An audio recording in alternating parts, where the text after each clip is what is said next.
Alright, so I just watched Mission Impossible Dead Reckoning Part 1 and it just took my breath away. This is truly a phenomenal action film that gave me exactly what I wanted. I walked out of the theater totally satisfied and just with this feeling of fulfillment. Like you go into the theater with a certain amount of expectations, and then the film turns out to be so good. It not only fulfills those expectations, it not only reaches those expectations, but rather surpasses them. That's the kind of feeling I had walking out of the film. And that is a hard feeling to come by. It is really hard to come by a film that can completely satisfy you in that manner. But Dead Reckoning is one of those movies, and I'm so glad to say this because I am the biggest Mission Impossible fan out there. If you have been following my channel recently, I have reviewed each and every Mission Impossible film leading up to Dead Reckoning. And watching those reviews, you just know how much of a fan I am of these movies. They really mean a lot to me in the sense that they introduced me to the action genre and they made me fall in love with action cinema. They really also told me that action movies are not just about well constructed action set pieces. You also need a compelling story. It's not just about mindless, dumb action. There's a lot more in the action genre, and these movies exemplify that. They are great spy dramas that just happen to have these amazing action set pieces. And to be honest, Dead Reckoning falls a lot more into that zone. This is a film that's essentially a spy drama that just has these amazing action set pieces. And I do think the approach was exactly that. The film opens with a scene that reminded me very much of The Hunt for the Red October, which I think is a phenomenal film. So, opening up with something like that, it felt a bit different, and yet somehow it blends in seamlessly with the tone of the film. So I really love that opening sequence, and even all the subsequent sequences, it almost felt like it was going into that zone of being a paranoia thriller, something that the first Mission Impossible was, directed by Brian De Palma. So they were actively trying to channelize that kind of energy into the proceedings, and I do think they succeeded to quite an extent. They also bring back the character of Kittredge from the first film, and he actually fits in very well with the proceedings of this film. More so because it tries to harken back to that era of spy movies that were more about the paranoia and tension, and more about the suspense rather than just being about the action. And this time around, there is actually a real threat as the villain. It's not just some bad guy wants to take over the world. I mean, it's kind of like that, but it's rather an artificial intelligence algorithm, an AI algorithm that has access to literally everything. It can take its own intelligent decisions, and they basically call it the entity in the film. And this was scary, and I mean truly scary, because if this movie was made like, let's say, 10 years ago, people would probably view this as a sci-fi action film. But the fact that it exists now in a world where everyone is talking about machine learning, about artificial intelligence, about what it can do, about how it can predict things, and about how it can learn from the data, when we live in a world like that, it's honestly scary to watch an algorithm come to life and start wrecking havoc all the way through. And I think it really worked with the kind of story that they were telling. This almost feels like a techno thriller at some points. And I really enjoyed that vibe. It was very topical, very relevant in the modern climate. And yet it doesn't make the film about that, because let's be honest, why do we watch a Mission Impossible movie?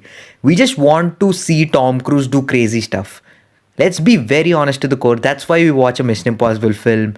And you have plenty of that here. You just have plenty of that in here. Right from the jaw dropping chase sequence, which has literally everything. There's a motorbike chase, there's a car chase, there is just literally everything that you can want from a chase sequence, and just have such a well constructed chase that is so thrilling and exciting, to be honest. And Tom Cruise, man, just he still continues at this age to put this level of dedication and commitment into these roles, and he keeps on doing these stunts that are like I'm just watching them happen on screen and like, how? How is he even pulling this off?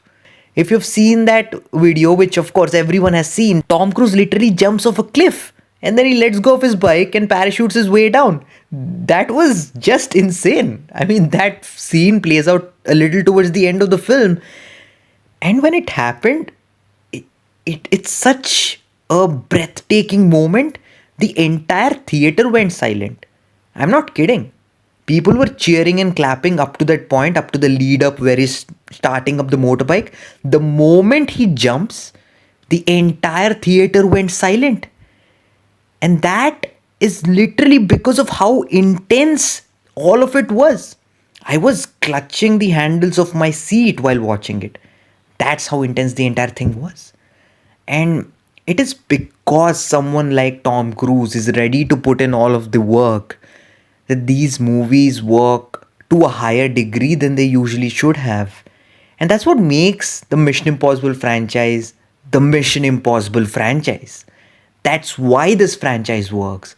It is the DNA. It is the DNA of Tom Cruise that exists all throughout these movies. I mean, I just love him. He's such an action star. He really knows what he's doing and always gives the audience what they need. And at this point, I really have to mention Christopher McQuarrie too, who's been in the Mission Impossible franchise ever since Rogue Nation.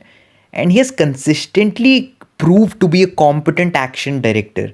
And he knows exactly what he's doing with these action sequences. He's very precise in the way he places his camera and he knows what to capture in these action sequences. And that is what you need when you're directing an action film. Absolutely love his direction, and not just in the action set pieces, mind you. He is a great director when it comes to capturing conversations. And even when people are talking, he really understands how to capture that and make it tense and suspenseful. And he takes a lot of influences from the first film, which is great because the first film is a great film. It's directed by a literal master of generating tension, Brian De Palma. So he's taking all the right notes and putting it to usage in Dead Reckoning, and that's great. Let's just talk about the characters for a second. I've always said this in my other reviews of Mission Impossible that this is a series that focuses not just on the hero but on the team. Ethan is a great hero and he's crucial to the story, but he's only as important as his team. If his team does not exist, the story doesn't exactly progress, because what matters in a mission film is the dynamic, is the team coming together to pull off a mission. I really love these characters. Benji or Luther or of course Ilsa Faust. They're just fantastic characters who really work well with each other, and there is a lot that they do with them. Each of them have their own like shining moment throughout, and they really tap into what these characters are a little bit more. And speaking of characters, there are new characters introduced in this film, but easily my favorite of them is Haley Atwell's Grace. Man, what a character! I loved her in the film. She is essentially this thief who ends up teaming up with Ethan. Haley Atwell is so charming and she's just amazing all the way through. I genuinely loved her character, the way they utilized her within the story. There is a true character arc to her that I really loved. And she does a lot of eye acting. She acts a lot with her eyes, and I really loved it. I just loved what she did with the role, and just Grace was such a phenomenal character. Another character I really liked was Paris, played by Pom Clemente, who you might know as Mantis from the Guardians of the Galaxy films. She was a total badass. She's just kind of this assassin who goes around wrecking havoc. That's her entire thing. I simply loved her character, the way they started off with her and the way they ended. I really did not expect that character to have like a proper character story. She did. There is another villain in the film who's essentially working for the entity. I don't know, I didn't particularly love him. I liked him. He was great in the action and he had some connections to Ethan's past, which again I don't think were fully explored in this part. But I don't know, I didn't feel intimidated by him as I should have probably been. His performance was great, I'm not against that. He's definitely a great performance. I don't know, I just didn't feel that dread I probably should have felt. I was scared of the entity more than this guy who was working for it. And it's not a huge drawback, but it really would have been better if he was a little bit more intimidating. That probably would have heightened the tension a lot more. And now let's just talk about Ethan Hunt. He's always been a great character, a kind of character who's focused on the mission, but he also just really cares for his team members. And this is probably the Mission Impossible film that really brings that out the most. Though I think a lot of other Mission Impossible films did that, this is the one that challenges him the most, in terms of whether he chooses the mission or chooses his team. I think that was brought out brilliantly, and that only helped the character of Ethan to grow a lot more. Let me just talk about this insane sequence in the Abu Dhabi airport.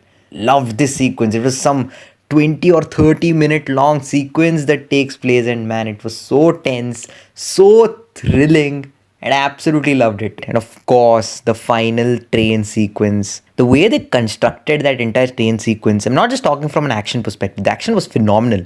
But even from the story perspective, the way the different characters are placed and how they interact with each other, all of it was done so brilliantly. Every little detail in that sequence really worked for me. And it was just like one of those sequences where you just don't want to stop watching. You don't even want to blink. I think of all the movies of late that are part ones, Dead Reckoning does the part one aspect best. Because this film is very satisfying within itself. Though you're interested in knowing what's going to happen in part two, you really are fulfilled with the experience that you get. And the final thing I want to address here is the runtime. 2 hours 43 minutes. It didn't feel like it. I thought it was like 2 hours 15 minutes or something. That's how it felt. If there's anything that holds the story back, it's only the fact that it's not a very tight film. There are some sequences that feel a little bit long-winded, and they could have been tightened up. There is a lot of dialogue this time around, especially when the action is not happening. There's a lot of dialogue, and I don't mind that. I'm fine with great dialogue, and a lot of it is good dialogue. But the problem is sometimes characters get into talking about the entity, and just a lot of exposition going on regarding that algorithm and what it does and all that. Look, it's fine until a point, but after that it got really repetitive, and I wouldn't say boring, but it just like, okay, we know, let's just move on. Let's talk about something else, right? I mean, let's talk about the other things that are interesting. It's just that the exposition got a little bit too heavy-handed at times. What else is there for me to add? I have literally covered everything that I wanted to say about Dead Reckoning. I'll quickly give you my rating. I'm going to give Mission Impossible Dead Reckoning Part 1 a 4.5 out of 5. So that was my take on Mission Impossible Dead Reckoning Part 1, all of my thoughts. So guys, please let me know what you guys thought about it. Where would you rank this in your Mission Impossible ranking? I know it's hard, but let me know where you would put this. Thank you very much for tuning in. I really appreciate it. Thanks a lot. Keep enjoying movies, and I'll see you again.